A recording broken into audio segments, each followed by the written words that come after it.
નમસ્કાર વિદ્યાર્થી મિત્રો, જીવનદીપ વિદ્યાલયના ઓનલાઈન ક્લાસમાં તમારું સ્વાગત છે. આજનો આપણો વિષય છે વિષય હિન્દી.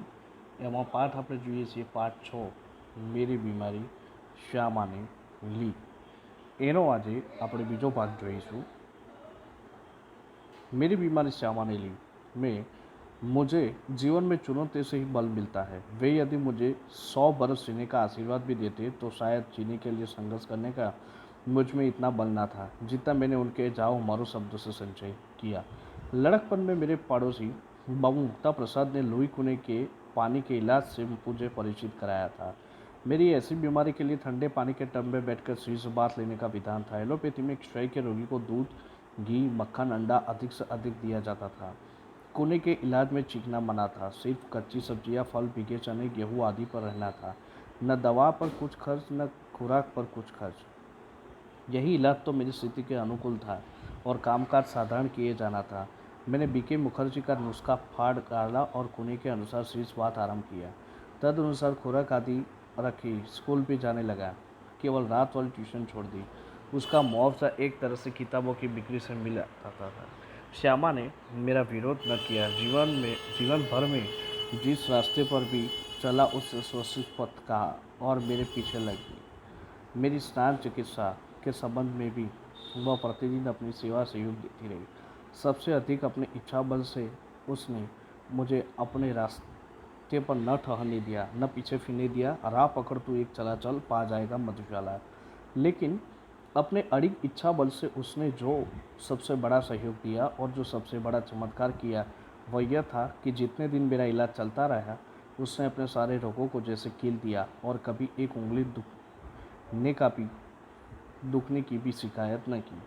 शायद उसके प्रति इस निश्चितता ने मुझे अपने रोगों से लड़ने का जितना बल दिया उतना किसी चीज़ ने नहीं दिया. इस आत्मनियंत्रण, आत्मनिग्रह, इच्छा बल हठियों की समझ में नहीं आता उसे क्या नाम दूँ.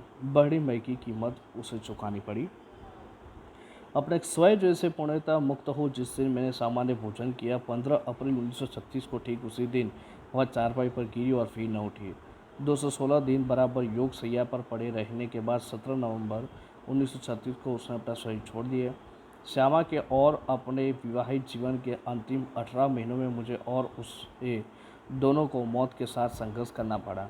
मेरे संघर्ष में श्यामा ने अपनी इतनी आंतरिक मंगल कामना दी, इतना सहयोग दिया, इतनी अपनी सेवा दी, इतना अपने को दिया, इतना अपनी ओर से मुझे चिंता विमुक्त रखा कि मैं उस संघर्ष में विजयी हुआ. फिर उसके संघर्ष में बहुत मैंने अपनी शुभकामना दी, बहुत सहयोग दिया, बहुत सेवा दी, बहुत अपने को दिया, पर वह पराजित हो गई. संभवतः एक मोर्चे की कमजोरी से वह मेरे विषय में मृत्यु की अंतिम सांसों तक चिंता विमुक्त नहीं हो सकती. विद्यार्थी मित्रों, यहाँ तक ही पाठ था. अब हम देखते हैं शब्दार्थ. प्लूरिसी माने कि प्लूरिसी दांतों की बीमारी, फेफड़ों में पानी भर जाना एक तरह का रोग है. टाल मटोल, टालना, अदायगी, देना, प्रदान करना, नुस्खा, उपाय. आत्मनिग्रह, आत्मा पर अंकुश. एलोपैथी, अंग्रेजी पद्धति की आचार पद्धति. नेचुरोपैथी, प्राकृतिक उपचार पद्धति.